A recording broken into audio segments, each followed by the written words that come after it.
इंसान झूठ बोल रहा है या सच, क्योंकि पाकिस्तान के कराची शहर से अपने प्यार के लिए बच्चों के साथ सीमा के भारत आने की थ्योरी जांच एजेंसियों के गले नहीं उतर रही।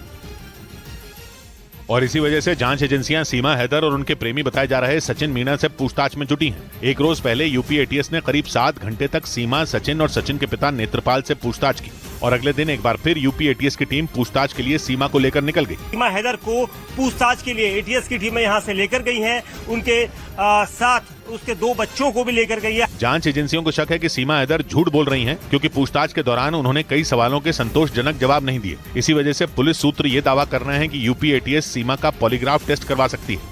इस बीच पाकिस्तान के कराची शहर की रहने वाली सीमा हैदर के पड़ोसियों ने कैमरे के सामने उनकी पूरी सच्चाई से पर्दा उठा दिया। पड़ोसियों का दावा है कि सीमा काफी वक्त से भारत जाने की तैयारी में जुटी थी, जिसकी भनक तक उन्होंने किसी को नहीं लगने दी। और एक दिन वो अपने 4 बच्चों को लेकर अचानक गायब हो गई। भारत आने से पहले सीमा हैदर पाकिस्तान के कराची शहर के एक इलाके में किराए के मकान में रहती थी। उनके पड़ोस में रहने वाले एक बच्चे के मुताबिक सीमा गांव जाने की बात कहकर अक्सर कई दिनों के लिए चली जाती थी। एक दिन उन्होंने बोला हम गाँव जा रहे हैं, बच्चे इधर छोड़ के गई। 3-4-8 दिन के बाद आई। पड़ोसियों का कहना है कि सीमा ऑनलाइन गेम पबजी खेलती थी, लेकिन किसी को यह नहीं पता था कि वो प्यार की खातिर भारत चली जाएंगी। हम 1 महीना पहले यहाँ शिफ्ट हुए तो सीमा यहाँ से जा चुकी थी। पाकिस्तान की मीडिया के मुताबिक उस इलाके में रहने वाले एक बच्चे को सीमा का एक मोबाइल फोन भी मिला था। दावा है कि उस फोन में सीमा और उनके प्रेमी बताए जा रहे सचिन की कुछ तस्वीरें भी मौजूद थीं। इधर पाकिस्तान से भारत आई सीमा हैदर का डांस करते हुए एक वीडियो सोशल मीडिया पर वायरल हो गया, जिसमें वो एक गाने पर नाचती दिखाई दी। सीमा हैदर का दावा है कि वो दिल्ली के नजदीक ग्रेटर नोएडा के रहने वाले सचिन मीणा से प्यार करती हैं और उनके साथ वो नेपाल में हिंदू रीति रिवाज से शादी कर चुकी हैं। इस वजह से सीमा हैदर खुद को सचिन की पत्नी बताती हैं। उनका दावा है कि वो सचिन के साथ रहने के लिए अपने बच्चों के साथ पाकिस्तान से नेपाल होते हुए भारत आईं। इस बीच उनके डांस का एक वीडियो सोशल मीडिया पर वायरल हो गया, जिसमें वो एक गाने पर नाचती नजर आईं। एक रोज पहले ही पाकिस्तान के यूट्यूबर सैयद बासित ने यह दावा किया था कि सीमा हैदर दुबई के एक क्लब में डांस करती थी। वो दुबई में चली गई थी, वहाँ डांस करती थी। सबसे बड़ी आप इसकी वीडियो डांस की देख लें, कितना परफेक्ट डांस करती है ये। सैयद बासित का यह भी दावा है कि सीमा हैदर एक जासूस हैं, जो किसी बड़ी प्लानिंग को अंजाम देने के लिए भारत में दाखिल हुई हैं। और पाकिस्तान से अपने बच्चों के साथ भारत आई सीमा हैदर की उम्र पर भी सवाल उठने शुरू हो गए। पुलिस एफआईआर के मुताबिक 4 जुलाई को गिरफ्तारी के दौरान पुलिस को सीमा के 2 पासपोर्ट मिले थे, जिनमें एक पासपोर्ट पर सीमा जबकि दूसरे पर सीमा हैदर जैदी नाम लिखा है। इसके अलावा उनके पास से पाकिस्तान का फैमिली रजिस्ट्रेशन कार्ड भी मिला। और सूत्रों के मुताबिक पुलिस को जो दस्तावेज मिले उनसे सीमा हैदर की उम्र पर सवाल उठने लगे, क्योंकि हर दस्तावेज में उनकी उम्र अलग है। इस वक्त वो खुद को 27 साल का बताती हैं, जबकि पाकिस्तान के मीडिया के मुताबिक सीमा ने 15 फरवरी 2014 को गुलाम हैदर से शादी की थी और तब उन्होंने अपनी उम्र 20 साल बताई थी। उस हिसाब से इस वक्त सीमा हैदर की उम्र 29 साल होनी चाहिए। इसके अलावा पाकिस्तान में बना सीमा का एक पहचान पत्र भी सामने आया, जिसमें उनकी जन्म तारीख 1 जनवरी 2002 लिखी दिखाई दी। और अगर ये दस्तावेज सही है तो इस समय सीमा हैदर की उम्र 21 साल होनी चाहिए। और सूत्रों के मुताबिक जांच एजेंसियों की नजर सीमा हैदर के पास से मिले मोबाइल फोन पर टिक गई।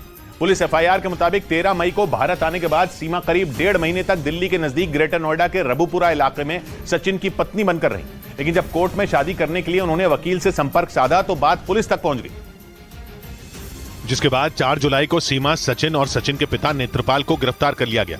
पुलिस एफआईआर के मुताबिक गिरफ्तारी के बाद सीमा के पास से कई दस्तावेज और 4 मोबाइल फोन बरामद किए गए। और आरोप है कि गिरफ्तार होने से पहले सीमा ने अपने मोबाइल फोन से डेटा डिलीट कर दिए थे, जिससे जांच एजेंसियों का शक उन पर गहरा गया।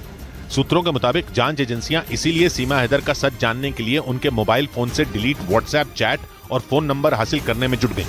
इसके अलावा पुलिस को सीमा के पास से कुछ वीडियो कैसेट भी मिले हैं। सीमा का दावा है कि उनमें उनकी शादी का वीडियो है, जिसकी जांच भी की जा रही है। और पुलिस सूत्रों के मुताबिक दिल्ली के नजदीक ग्रेटर नोएडा के रहने वाले सचिन मीणा से पहले भी भारत के कुछ लोगों से सीमा हैदर ने दोस्ती की थी। खबर यह भी है कि जिन लोगों से सीमा ने संपर्क साधने की कोशिश की उनमें ज्यादातर दिल्ली और उसके आसपास के इलाके के रहने वाले थे। और इसी वजह से यूपी एटीएस को शक है कि सीमा हैदर के भारत में घुसने का मकसद कुछ और है। पुलिस सूत्रों के मुताबिक सीमा हैदर ने सचिन से पहले भारत में रहने वाले कई लोगों से दोस्ती बढ़ाने की कोशिश की थी, जिनमें ज्यादातर लोग दिल्ली एनसीआर के रहने वाले थे। ये जानकारी तब सामने आई जब यूपी एटीएस की टीम ने सीमा हैदर से कई घंटे पूछताछ की। और पुलिस सूत्रों का दावा है कि पूछताछ के दौरान सीमा ने हर सवाल का नपातुला जवाब दिया। इस दौरान उनसे अंग्रेजी की कुछ लाइनें भी पढ़वाई गईं, जिन्हें सीमा ने आसानी से पढ़ दिया। यूपी एटीएस के सूत्रों का कहना है कि सीमा हैदर काफी तेज दिमाग हैं और इसीलिए उनसे राज उगलवाना आसान नहीं। और सूत्रों के मुताबिक सीमा हैदर केस की पड़ताल करने के लिए जांच एजेंसियां जल्द नेपाल जाएंगी। पुलिस एफआईआर के मुताबिक 10 मई को सीमा अपने बच्चों के साथ पाकिस्तान से दुबई होते हुए नेपाल की राजधानी काठमांडू पहुंची थी, जहां उनके 2 अलग अलग होटल में 2 दिनों तक रुकने की खबर है। और सूत्रों के मुताबिक सीमा बिहार के सीतामढ़ी बॉर्डर से होती हुई भारत में दाखिल हुई थी, लेकिन जांच एजेंसियों को यह बात खटक रही है कि सीमा ने भारत में एंट्री कैसे की, क्योंकि सीमा और उनके बच्चों के पास नेपाल का टूरिस्ट वीजा था। और इसी वजह से जांच एजेंसियों ने सीमा पर तैनात एसएसबी यानी सशस्त्र सीमा बल से रिपोर्ट मांगी, ताकि ये पता लगाया जा सके कि ये कोई चूक थी या कोई सोची समझी साजिश। सूत्रों का कहना है कि मामले की जांच के लिए जांच एजेंसियों की एक टीम जल्द नेपाल जाएगी।